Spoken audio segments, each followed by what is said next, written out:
Demandé de faire pas beaucoup culturel, mais beaucoup NFT et un peu aussi métaverse.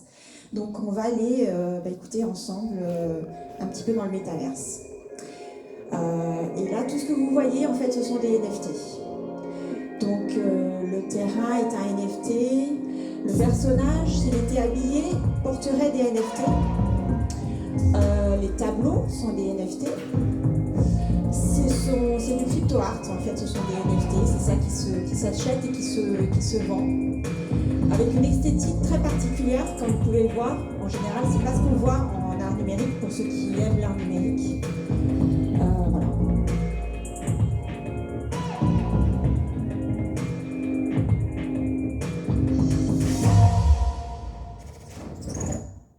Donc voilà, ça c'est un métaverse blockchain. Parce que quand on va vous parler de métaverse, souvent on va vous parler de deux choses. Un métaverse, c'est un monde virtuel qui peut être à la fois un monde virtuel que vous avez sur votre ordinateur, donc vous vous connectez à un site internet et puis vous vous retrouvez devant quelque chose qui peut ressembler d'ailleurs à une salle de classe. Il y a des universités, des facs qui font des cours dans les métaverses. Mais dans ce métaverse, en fait, là, vous ne possédez rien. Vous allez peut-être payer un abonnement pour pouvoir accès et pour avoir votre propre salle de cours ou votre propre fac. Mais vous n'allez rien pouvoir revendre. Il y a des métaverses qui sont adossés à ce qu'on appelle la blockchain et qui là vous permettent, puisque ce sont des NFT, qui vous permettent de posséder le terrain sur lequel vous allez construire votre bâtiment. Ça peut être le bâtiment d'une entreprise, ça peut être un cabinet d'avocats, ça peut être un cabinet d'architecture. Et vous allez aussi posséder les divers éléments qui sont potentiellement dans le bâtiment, c'est-à-dire vous pouvez même posséder jusqu'à la table, la chaise, etc. Ce sont des NFT. Alors on m'a dit de parler jeunesse aussi aujourd'hui, donc écoutez, on va parler d'un chef de bande. Il est né le 3 janvier 2009. Voilà. Donc là, il vient d'avoir 14 ans. Et c'est ça en fait. Et c'est le plus âgé de la bande. Il s'appelle Bitcoin. Voilà. Donc Bitcoin a 14 ans. Et quand on parle de jeunesse et de technologie émergente, ça, c'en est vraiment une, puisque, vous voyez, elle n'est même pas encore majeure. Mais avant de parler de jeunesse, je vais vous replonger ensemble, pour ceux qui étaient jeunes à l'époque. Dans les années 90, et je ne sais pas si vous vous souvenez, en 89, c'est le début de Internet tel qu'on commence, en tout cas tel que le grand public commence à le voir, donc le World Wide Web. Et dans les années 90, en fait, il y a un certain nombre de développeurs, de codeurs, qui travaillent pour les entreprises qui sont en train de travailler pour le web que l'on connaît nous actuellement. Donc il y a un web qui est, comme vous le savez, dominé par des GAFAM, et donc où se pose la question de la vie privée des gens et de la, du partage de données. À l'époque, un certain nombre de ces codeurs, de ces développeurs-là, se disent oui, ok, nous on travaille pour le web de demain, mais en même temps, ce serait quand même bien que l'outil sur lequel on travaille, l'informatique, le web, puisse permettre aussi, pour les personnes qui le veulent, de conserver un bout de vie privée. Le numérique ne doit pas être quelque chose qui asservisse les hommes, qui surveille les hommes, comme le dit notamment Hal Finney, mais ça doit être aussi pouvoir être un outil qui puisse permettre de garder pour les hommes un certain mode de vie privée. Hal Finney, il faisait partie d'un groupe qu'on appelle les cypherpunks. Qui a un mot valise qui comprend cipher, c'est-à-dire les experts du crypto, de la cryptographie, et les punks, c'est-à-dire les rebelles. Voilà.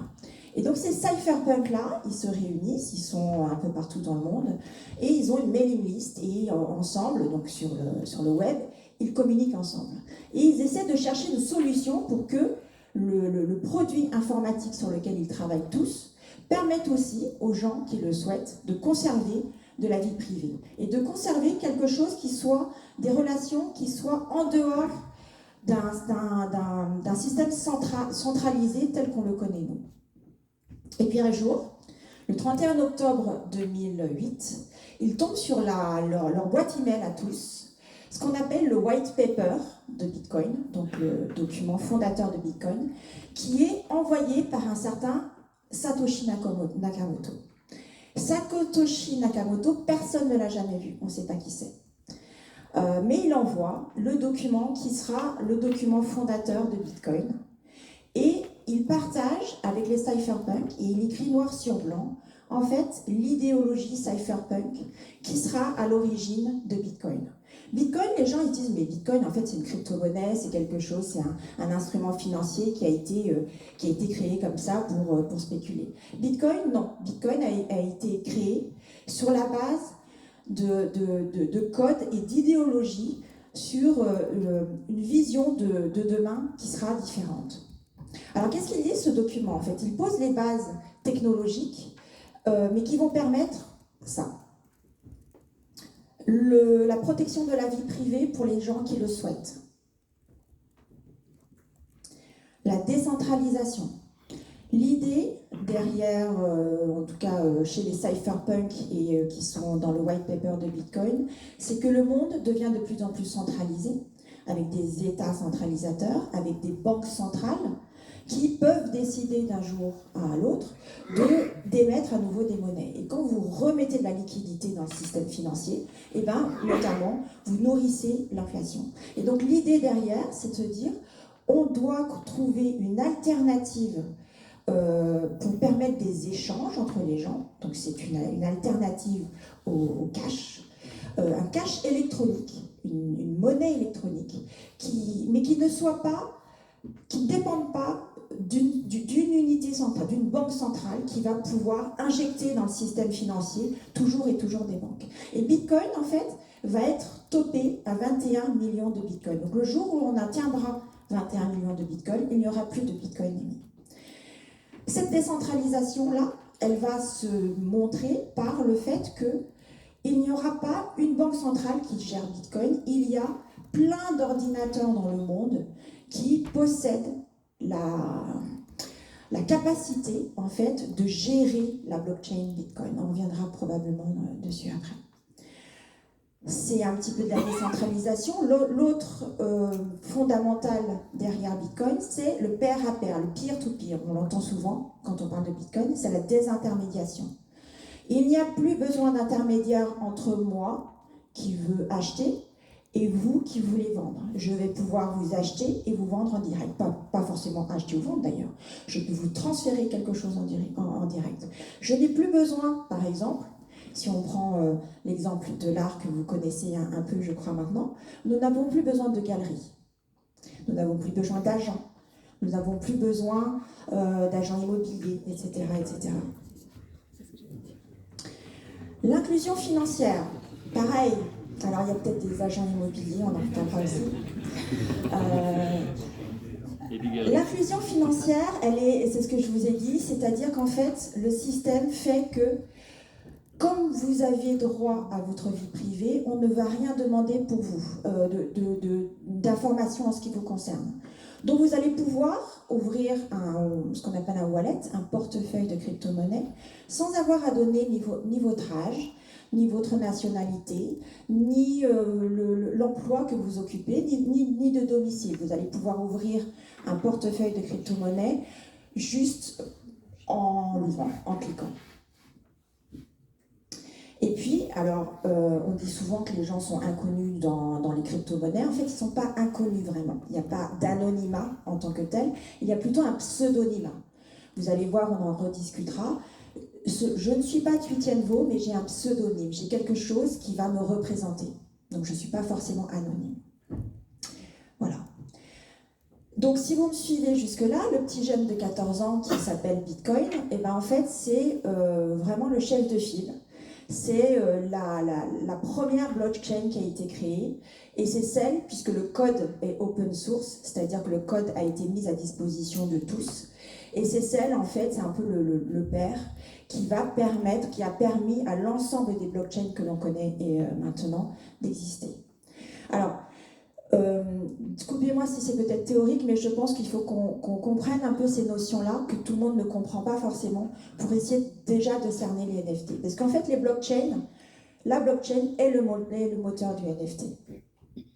Alors la blockchain, qu'est-ce que c'est? De manière très schématique, la blockchain, c'est une chaîne de blocs. C'est pour ça qu'on appelle ça une blockchain. Une chaîne de blocs, donc un bloc, ça va être un ensemble d'un certain nombre de transactions. Si par exemple je vends quelque chose par l'intermédiaire de la blockchain, c'est une transaction. Si je transfère quelque chose, c'est une transaction, etc., etc. Et donc les administrateurs de la blockchain, je vous souviens, il n'y a plus de Banque de France, il n'y a plus de Banque centrale, donc il y a plusieurs administrateurs de la blockchain. Et bien en fait, ces administrateurs de la blockchain, leur rôle, c'est de récupérer les différentes transactions, de les rassembler en un bloc et de veiller à ce que la blockchain soit sécurisée. Voilà comment ça marche. Donc, il y a une transaction entre A et B. Je vais acheter un NFT d'art. Je clique sur la validation. Ma transaction est envoyée à un réseau. Donc les différents administrateurs de la blockchain vont recevoir ma demande de transaction. Ils vont dire « Ok, c'est bon, ta transaction, elle est conforme ». Et ils vont rassembler différentes transactions qu'ils vont recevoir un peu en même temps. Et ils vont les mettre dans un bloc et ils vont rajouter ça à la blockchain. Et celui qui a créé le bloc, entre les différents administrateurs de Bitcoin, c'est un peu un concours. Si vous êtes administrateur de bloc, vous allez recevoir sur votre ordinateur 100, 200, 1000 demandes de transactions en même temps. Chaque administrateur, chaque mineur en fait, c'est pour ça les mineurs, je vais vous expliquer pourquoi on appelle ça des mineurs, ce sont les mineurs. Chaque mineur va être responsable de choisir un certain nombre de transactions parmi celles qu'on va lui demander de valider. Chaque mineur ne choisit pas les mêmes transactions, parce qu'il y en a tellement qu'en fait, il y en a des nouvelles tout le temps. Donc chaque mineur va avoir son bloc avec un certain nombre de transactions. Pour gagner, pour être le bloc qui va être le bloc qui fera foi, le mineur en question doit faire une compète avec les autres mineurs et doit donc résoudre une énigme mathématique très compliquée pour pouvoir être celui qui va gagner le concours et être celui qui va avoir le bloc qui fera foi. C'est pour ça que quand on vous dit que Bitcoin est très énergivore, c'est vrai. Parce qu'en fait, pour résoudre ces énigmes informatiques-là, mathématiques, il faut beaucoup de puissance de calcul. Et plus on va dans le temps, et plus on a besoin de puissance de calcul pour résoudre ça. Mais Bitcoin, et ça s'appelle le proof of work, la preuve de travail. Pour pouvoir gagner le concours et avoir le bon bloc, je suis obligée de prouver que j'ai bossé dur pour être celui qui le mérite le plus. Maintenant, quasiment toutes les autres blockchains sont sur ce qu'on appelle la preuve d'enjeu.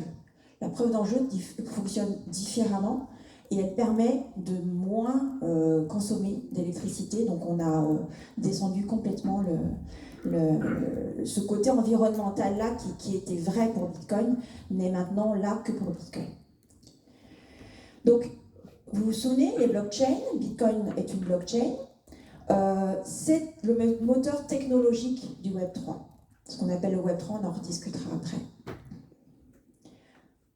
Les blockchains, elles permettent deux choses. Elles permettent les crypto-monnaies, dont on parle beaucoup, ce qu'on appelle également des jetons fongibles. Un jeton fongible, c'est un jeton, un article, un item, qui est fongible avec un autre, car qu'il est totalement mélangeable. Si je vous donne 10 centimes et que vous me rendez 5 centimes, c'est équivalent. Si je vous donne un NFT, vous ne pourrez pas me redonner un autre NFT qui aura la même valeur. Donc les NFT sont uniques et les crypto-monnaies sont fongibles. C'est pour ça qu'en fait les NFT, c'est des jetons non fongibles. Mais ces crypto-monnaies et NFT, en fait, sont rendus possibles par la technologie blockchain. Et les 3 blockchains les plus connus sont bien entendu Bitcoin, dont vous vous souvenez, c'est le chef de la bande, Ethereum, qui est vraiment la blockchain qui a permis l'essor des NFT, et puis maintenant Tezos, qui est une blockchain qui est beaucoup plus récente. Alors c'est quoi un NFT? Alors un NFT, en fait, du coup, c'est un actif numérique stocké sur une blockchain. Quand vous entendez dans la presse que l'œuvre de Beeple qui s'est vendue à 60 millions, qui a fait grimper les NFT en flèche dans l'opinion publique est un NFT, non, l'œuvre de Beeple n'est pas un NFT. L'œuvre de Beeple est un fichier numérique auquel, par le fait d'une transaction sur la blockchain, on a adossé un certificat qui est le NFT. Le NFT est le certificat, et donc c'est l'actif numérique qui est stocké sur la blockchain. Le fichier, l'œuvre de Beeple, c'est un fichier numérique qui n'a rien à voir. Par contre, le fait d'avoir marié les deux dans une blockchain a créé un NFT unique, et dans ce NFT-là, il est écrit les détails, entre guillemets, du fichier numérique auquel on l'a associé. Donc vous allez avoir un fichier numérique et le NFT qui sont certificats un peu d'authenticité. C'est créé par tout internaute, c'est ultra facile de créer un NFT à partir du moment où vous avez un wallet et que vous y connaissez un petit peu, mais ça aussi c'est relativement facile à faire et à comprendre. Il ne faut pas croire les gens parce qu'ils veulent, parce que c'est du business, vous dire que c'est compliqué. À partir du moment où vous avez compris ce qu'était un NFT et comment ça fonctionne, vous avez besoin de le comprendre une fois et après c'est très facile.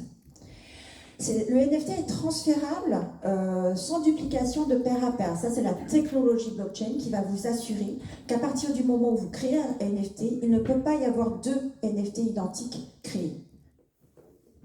Le NFT est unique. Encore une fois, c'est jeton non fongible, donc il est unique. Il est vendable et achetable à tout moment. Sur Internet, il n'y a pas d'horaire d'ouverture, le soleil ne se couche jamais. Donc en fait, effectivement, la blockchain fonctionne tout le temps. Petit aparté, Web 2, Web 3. Web 2, c'est ce qu'on vit actuellement. C'est je veux créer un compte sur un site que je visite pour la première fois, mais j'ai besoin d'un compte. On me propose de me connecter via mes identifiants Gmail, Facebook, Instagram. Ça, c'est une première interconnexion. Le Web 3, c'est ce qu'on vit nous, les sociétés qui travaillent dans la blockchain, dans les NFT, dans les cryptos. Ce sont celles qui sont des sociétés du Web 3. Le Web 3, c'est ça, en fait. Quand vous allez vous connecter sur un site 100% Web 3, il ne va pas me demander mon identifiant tu Tienvo, il va me dire connecte ton wallet et signe. Voilà. Il y a de plus en plus des sites où on peut se connecter dans des sociétés Web 3, blockchain, sans avoir besoin de wallet et sans avoir besoin de signature cryptographique. Je pense que vous avez tous entendu de la faillite de FTX il y a très peu de temps, et des gens qui ont perdu beaucoup d'argent dedans. Pourquoi ils ont perdu beaucoup d'argent? Parce qu'en fait, FTX est un intermédiaire. Est un intermédiaire qui dit aux gens, mais vous savez, c'est beaucoup trop compliqué, les cryptos et les NFT, vous n'allez rien comprendre, laissez-moi garder l'argent pour vous. Vous allez me donner des ordres, je vais les exécuter, et puis en même temps, ce sera quand même à vous. Les gens dans les cryptos et dans le Web 3 et dans les NFT, ils ont tous des wallets. Même moi, j'en ai 4 wallets différents. Et en fait, à partir du moment où vous avez votre propre wallet, eh ben, c'est votre argent.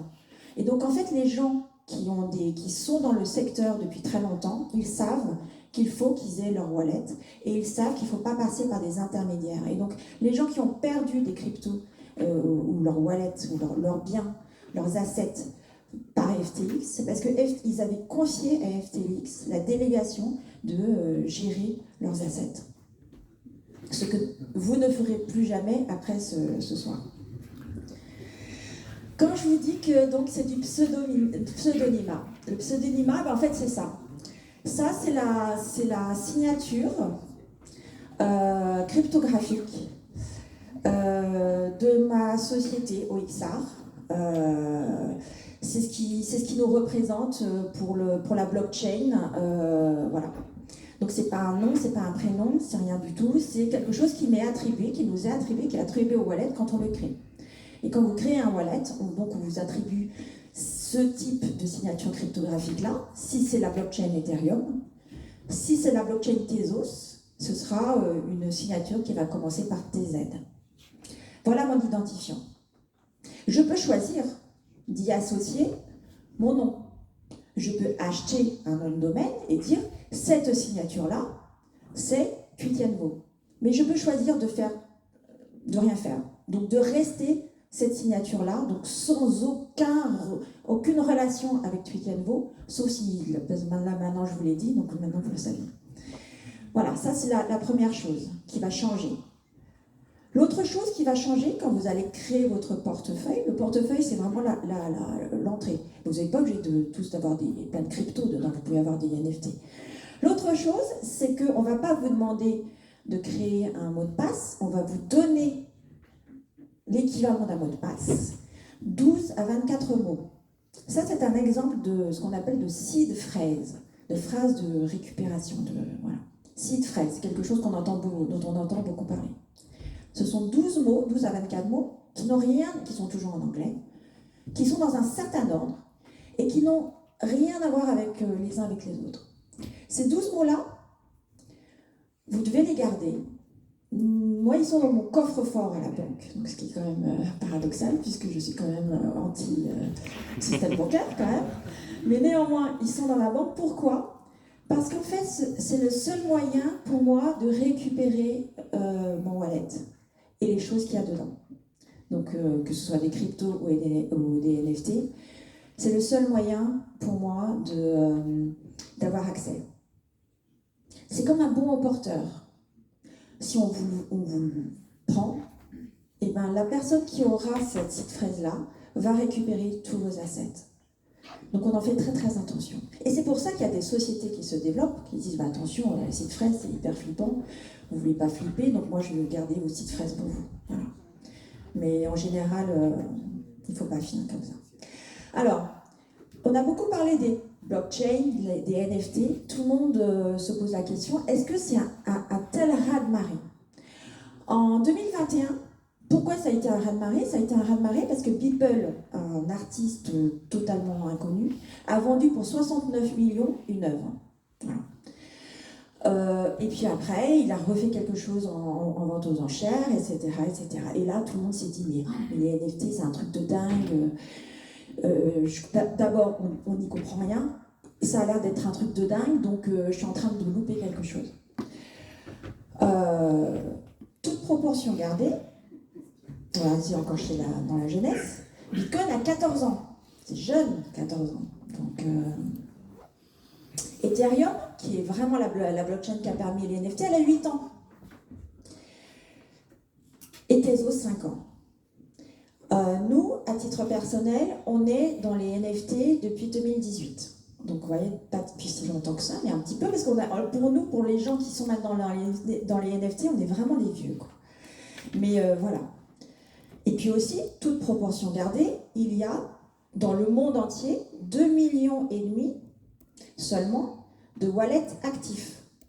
De wallets, donc de portefeuilles, de NFT et de crypto-monnaies qui au moins ont eu une transaction dans l'année. C'est rien du tout, 2,5 millions. Et puis alors ça, c'est une donnée française, parce que j'ai essayé de sortir aussi quelques chiffres, mais vous savez que vous avez bien compris qu'avec la signature cryptographique, on est incapable de savoir qui est vraiment derrière. Mais néanmoins, il y a eu des enquêtes, et parmi les possesseurs de wallets en France, il y aurait 46% des détenteurs de wallets qui ont moins de 35 ans. Pour vous donner une idée un peu de la moyenne d'âge. Voilà. Alors, un NFT, c'est quoi ? Une fois qu'on a à peu près compris comment ça fonctionnait, qu'il fallait avoir son wallet, que c'était peut-être un peu compliqué, etc. Pour l'entrepreneuriat, en fait, moi j'étais directeur marketing avant, après je suis aussi entrepreneur, puisqu'on a notre boîte. L'idée là, pour vous, c'est pas de vous convaincre, parce que je vous ai dit que la technologie, elle est vraiment toute jeune, mais d'ouvrir un peu des horizons. Voilà, sur peut-être ce que peut être votre métier demain ou voilà, ce que vous pourriez peut-être faire, ou alors les questions que des clients pourraient vous poser. Alors, NFT, c'est quoi? Eh ben, un NFT, souvent, quand on dit c'est quoi, ben, on dit c'est ça. Ça, c'est des Bored Ape Yacht Club. Donc, Bored Ape Yacht Club, c'est une série qui s'est d'ailleurs inspirée de la série du NFT que l'on voit là. C'est une série de 10 000 NFT uniques qui ont été générés par ordinateur, donc de manière générative. On a demandé à des créas, des graphistes, de créer de manière indépendante chacun des articles, chacun des éléments que portent les singes. Donc les lunettes, les chapeaux différents, etc., etc. Et après, on a demandé à un ordinateur de tout mixer et de générer des NFT uniques. Ça s'appelle des collectibles. Alors ça fonctionne pas mal chez les jeunes parce qu'en fait, ça fonctionne comme les cartes Pokémon. Donc vous collectionnez vos NFT. Et là où ils ont été malins, les entrepreneurs qui ont créé ça, c'est qu'ils ont développé à côté un système de membership. C'est-à-dire que le détenteur d'un Bored Ape Yacht Club, c'est son nom, va pouvoir avoir accès à des événements particuliers, à des invitations, à des voyages, à des cocktails, etc., etc., hyper branchés. Alors moi je sais, on est allé à New York pour une exposition, il y avait une soirée des Bored Ape Yacht Club, ils mangeaient du caviar à la louche, c'est-à-dire qu'il y avait des saladiers gros comme ça de caviar, et ça voilà. Et donc en fait, avec ça, derrière, ils créent l'envie de pouvoir rejoindre ce club-là. Et pour pouvoir rejoindre ce club-là, il faut acheter un Bored Ape Yacht Club. Je ne vous dis pas que c'est ce qu'il faut faire, je dis que ça, c'est quelque chose que tout le monde se dit, voilà, ça c'est du NFT. C'est un nouveau mode de financement. Souvent, ce qu'on dit aussi, les NFT, c'est quoi? Ça, c'est Beeple. On parlait de l'œuvre à 69 millions. C'est Beeple. C'est son œuvre, donc qui a été composée de 5000 photos.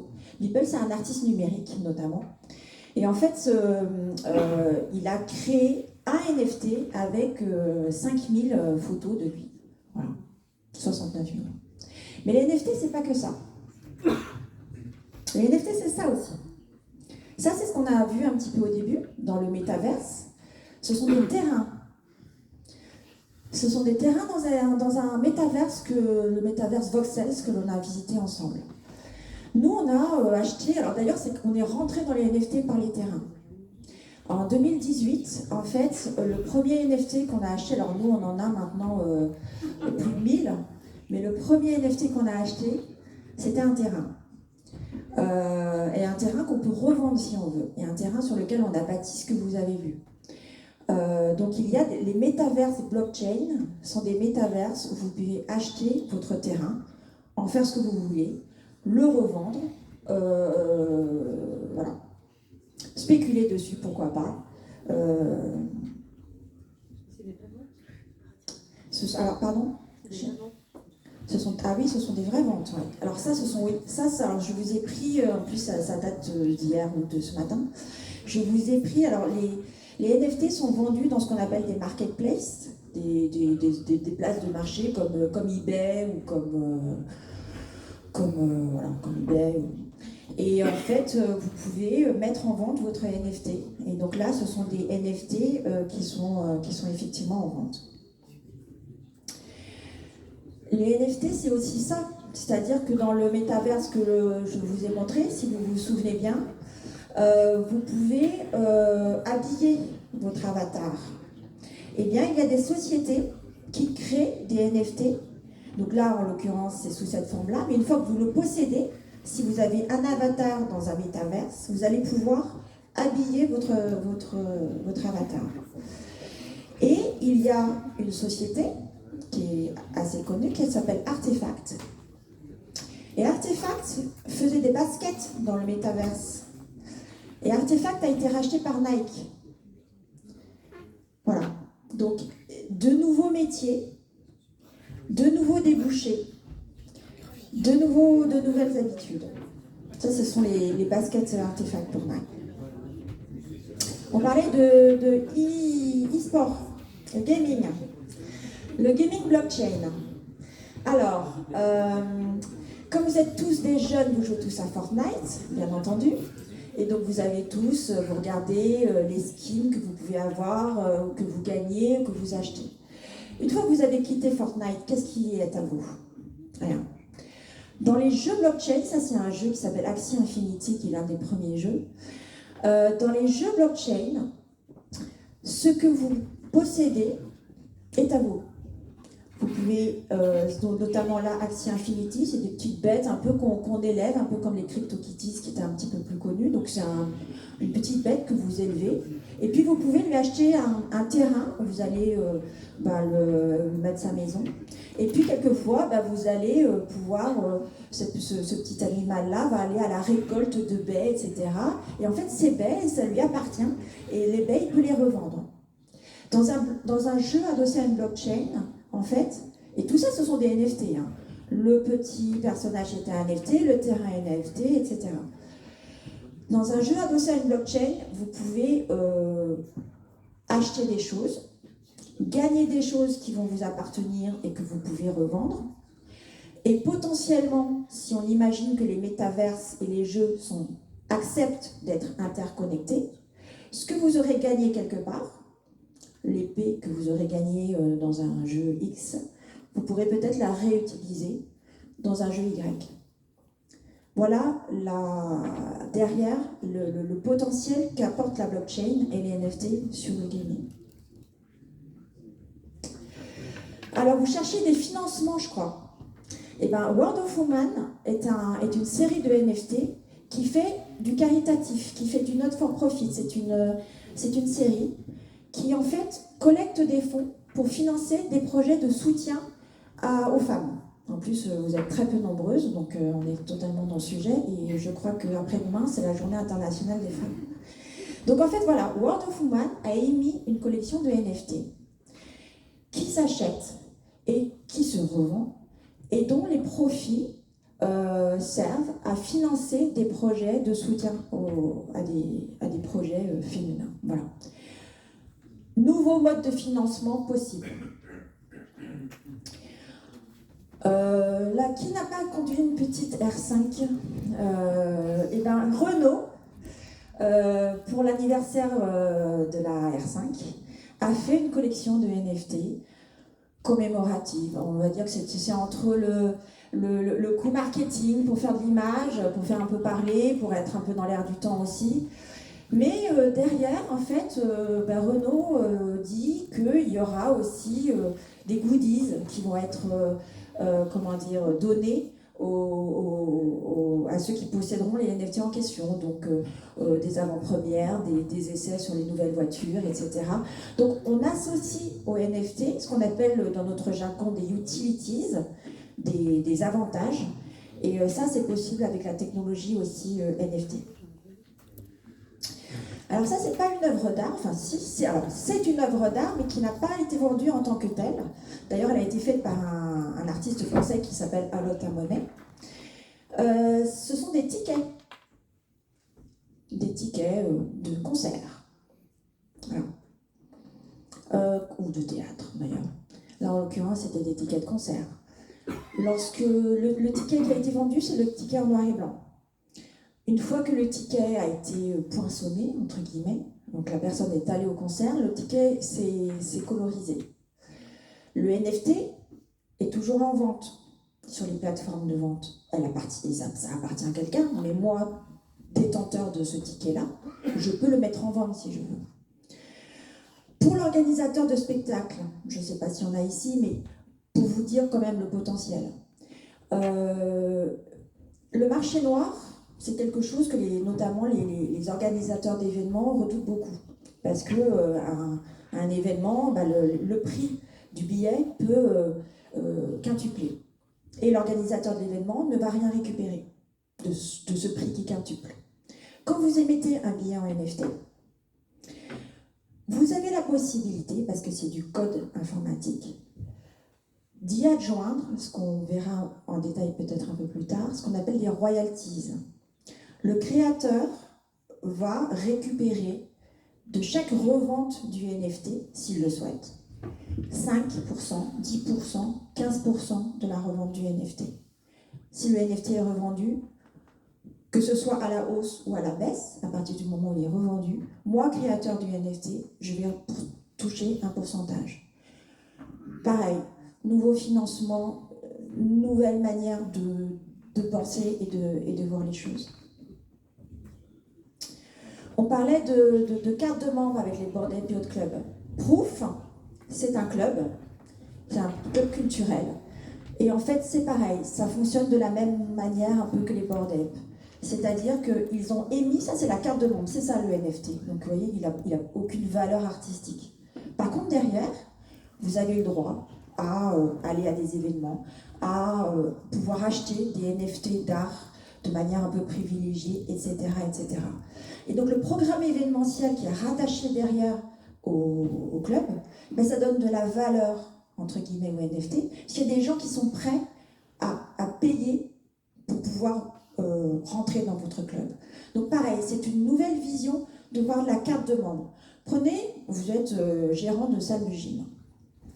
J'ai une salle de gym, je sais que je ne peux pas avoir plus de 100 personnes. Donc j'ai 100 cartes. Mais je vois bien que en fait, mes 100 cartes, c'est une adhésion annuelle. Une fois que j'ai vendu l'adhésion annuelle, j'ai mes 100 fois 100 euros. Le NFT, j'ai 100 cartes, sauf qu'en fait, mon NFT, il va changer de main. Et à chaque fois qu'il va changer de main, j'aurai gagné un petit peu d'argent. Je n'aurai pas augmenté mon nombre d'adhérents, donc je ne vais pas être submergée par la masse de personnes, mais voilà, ça me permet d'avoir un financement comme ça régulier. Puisqu'on est, nous, en face de Beaubourg, on sait que Beaubourg vient d'acheter, pour la première fois, et c'est le premier grand musée national, je pense, au monde, sa première collection de NFT. Donc déjà, je pense que pour ceux qui aiment l'art contemporain et qui connaissent Beaubourg, ça veut dire quelque chose. Nous, on a été hyper contents parce qu'en fait, on les connaissait, on les travaillait un petit peu depuis quelques temps. Et donc, ils ont intégré notamment un artiste américain qui s'appelle Rob Ness. Et les deux œuvres que vous voyez là sont les deux œuvres de Rob Ness qui vont intégrer la collection de Beaubourg. Voilà. Donc, très, très différent de ce que vous connaissez d'un point de vue visuel. La photographie. Les photographes, ils ne mettent pas leurs photos sur Internet ou ils les mettent à toute petite définition ou à rien parce que le clic droit, parce qu'à partir du moment où on fait un clic droit, le fichier, on ne peut plus le vendre. Et la photographie en NFT, c'est changement de paradigme, changement de vision. Au contraire, moi je suis photographe, je vais avoir tout intérêt à mettre ma photo à mettre mon NFT sur des plateformes et que ma photo se voit le plus possible. Parce que plus elle se verra, plus j'aurai de chances qu'il y ait quelqu'un qui voudra acheter le NFT pour posséder la photo. Allez, la French Touch, ça par contre vous êtes tous allés en boîte, Daft Punk. Étienne de Crécy est l'un des fondateurs de la French Touch. Et Étienne de Crécy fait des NFC. Donc voilà, donc ça l'empêche pas de mixer en tant que DJ. Mais en même temps, il fait un NFT. Donc ça, c'est un NFT qui a été généré, c'est l'art génératif, qui a été généré sur le rythme de sa musique. Voilà. Et puis, alors, dernière, application, c'est un poème. Alors moi, je sais qu'un livre de poèmes, cela fait très très longtemps que je ne l'ai pas acheté. Et les poèmes en NFT, c'est quelque chose qui s'achète, qui se vend, et plutôt bien d'ailleurs, beaucoup. Voilà. Donc les NFT, ça peut être un grand écart.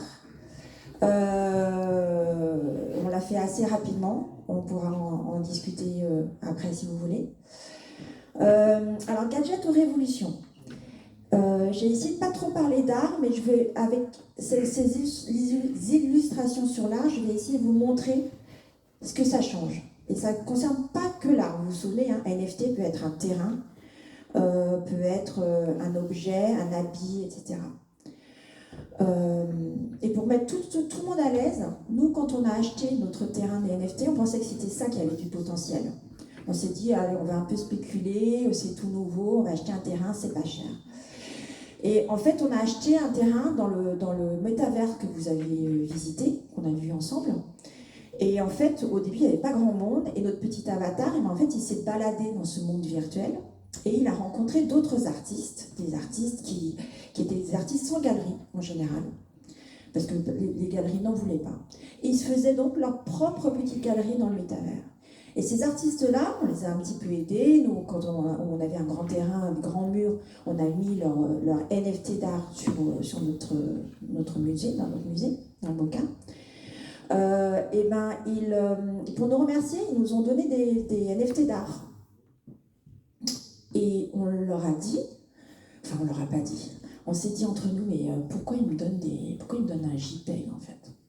Quelle est la valeur du JPEG en fait? Je vois pas pourquoi cet artiste-là, pour nous remercier, il me donne un JPEG de son œuvre, alors que je peux très bien faire clic droit. Donc nous déjà, il y a 4 ans, on ne comprenait pas ce que c'était qu'un NFT. En fait, on ne comprenait pas que le fait que ce soit un certificat d'authenticité allait donner de la valeur à un fichier numérique. Et on s'en est rendu compte quand, en fait, tout est transparent dans la blockchain, donc dans les marketplaces, on voit l'ensemble de l'historique d'un NFT. On s'en est rendu compte quand on a eu des offres d'achat sur des NFT d'art que l'on possédait. Et là, on s'est dit, ah, peut-être. Alors, qu'est-ce qui change? On a parlé des royalties. Comme tout est code, vous pouvez inscrire, et c'est la règle en général, quand vous créez un NFT, vous pouvez créer des royalties. C'est-à-dire que vous allez pouvoir déterminer, c'est ce qu'on s'était dit, entre 5, c'est le droit de suite en fait en art qu'on a, mais c'est applicable à tout créateur de NFT. Vous pouvez pouvoir appliquer entre 5, 10, 15% du prix de revente va vous être versé de manière automatique. Ça, c'est quelque chose qui permet à toutes les entreprises qui travaillent dans les NFT, à partir du moment où elles créent un NFT qui se vend et qui se revend, de pouvoir avoir une rente, entre guillemets, minimum. Et pourquoi aussi les NFT, ça change les choses? Ça, c'est une œuvre qui s'appelle Right Click and Save as Guy, qui est faite par l'un des... Alors, quelquefois, on m'a dit, c'est vraiment moche ce truc, alors j'ose plus dire, l'un des plus grands crypto-artistes, mais je vais le dire quand même. C'est Xcopy. C'est un artiste qui n'avait pas de galerie. Il fait beaucoup de ce genre d'œuvres-là. Il a commencé à rien, il vendait ses œuvres, $10, $20, quelquefois il les donnait. Pourquoi est-ce que les NFT ont changé sa vie? Pour plusieurs raisons. Ce que je vous ai mis là, c'est donc, de manière un peu remise en forme, ce que l'on peut voir sur Internet. Xcopy, il a minté son œuvre, c'est-à-dire qu'il a transformé, il l'a couplé à un NFT sur une plateforme qui s'appelle SuperRare. Tant qu'il y aura de l'électricité et que SuperRare sera opérationnel, on pourra voir son œuvre, elle sera dessus, et on pourra voir surtout l'historique des interactions. Ce que vous voyez là, c'est le jour où Xcopy a minté son œuvre, le 6 décembre 2018. Il l'a minté, c'est-à-dire qu'il l'a créé en NFT. Les gens l'ont vu tout de suite, en tout cas les gens qui suivent Xcopy. Donc il a eu des offres directes. Il n'a pas eu besoin de passer par une agence, par un galeriste, parce que maintenant je crois que vous connaissez comment ça fonctionne, le marché de l'art traditionnel.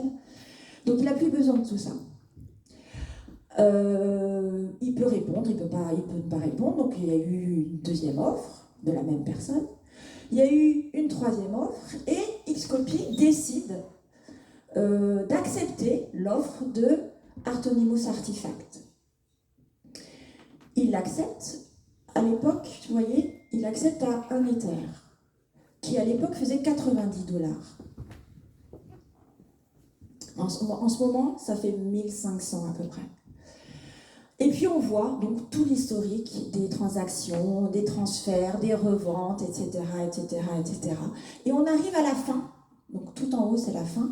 Le collectionneur actuel de cette œuvre-là, c'est Cosimo de' Medici. C'est un pseudonyme. Il est mort, Cosimo de' Medici. Mais les gens disent que derrière c'est Snoop Dogg. Et Cosimo de' Medici, il est arrivé dans l'écosystème et il s'est dit, moi je vais avoir une des plus grosses collections de crypto art. Et donc il l'a racheté récemment. Et il l'a acheté, je mets mes lunettes, il l'a acheté 1600, 1,6 million, donc 7 millions de dollars. Voilà. Et ça, alors pourquoi je vous montre ça? C'est pas tellement pour les sommes.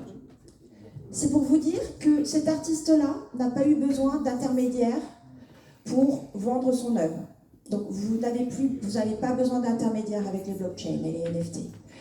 Vous voyez qui s'intéresse à votre NFT. Vous voyez, et vous pouvez les recontacter, parce que toute la communauté est sur Twitter. Les gens, ils pensent que les gens, quand il faut faire des NFT, il faut être sur Instagram. Non, il faut être sur Twitter. Donc, l'artiste, il connaît les gens qui sont intéressés, il connaît son acheteur et il a des relations directes avec son acheteur. Quand vous achetez une œuvre dans une galerie d'art, est-ce que vous connaissez l'artiste ou est-ce que l'artiste, il vous connaît? Non, c'est le galeriste qui est entre les deux. Parce que le galeriste, c'est son business d'être entre les deux. Voilà ce que ça change, les NFT. Et puis, on va aussi finir sur ça. Parce qu'à partir du moment où cet artiste-là, qui s'appelle Tuki333, a décidé de mettre en vente son œuvre, il a décidé de la vendre aux enchères. Il n'est pas passé par une maison de vente aux enchères. Il a mis directement son œuvre aux enchères sur la plateforme sur laquelle il l'a minté. Et ça, on parle de l'art, mais c'est pareil de tout NFT, si vous vous souvenez bien. Donc voilà, donc là l'idée ce soir c'était de vous ouvrir un peu les esprits, ou pas du tout, ou de les embrouiller, je ne sais pas. Mais ce qu'il faudrait que vous reteniez vraiment, la blockchain, c'est le moteur technologique qui permet à la fois les crypto-monnaies et à la fois les NFT. Certes, il faut quelques crypto-monnaies pour acheter des NFT, mais on n'a pas besoin d'en avoir beaucoup. On peut acheter des NFT sans être millionnaire en crypto-monnaie. Si vous avez des NFT, n'oubliez pas de créer votre wallet. Il doit vous appartenir, personne ne doit le garder pour vous. D'avoir votre site fraise au coffre ou je ne sais où.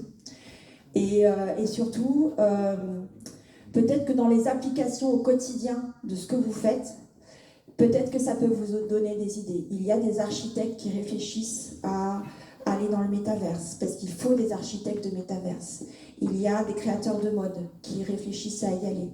Il y a des agents immobiliers qui se disent « Ah ouais, mais alors la plateforme là de vente des terrains, on ne comprend rien du tout. Donc moi, si je me mets en intermédiaire, je vais être peut-être chasseur de terrain, etc. » Ça donne des nouveaux débouchés sur les métiers que vous avez.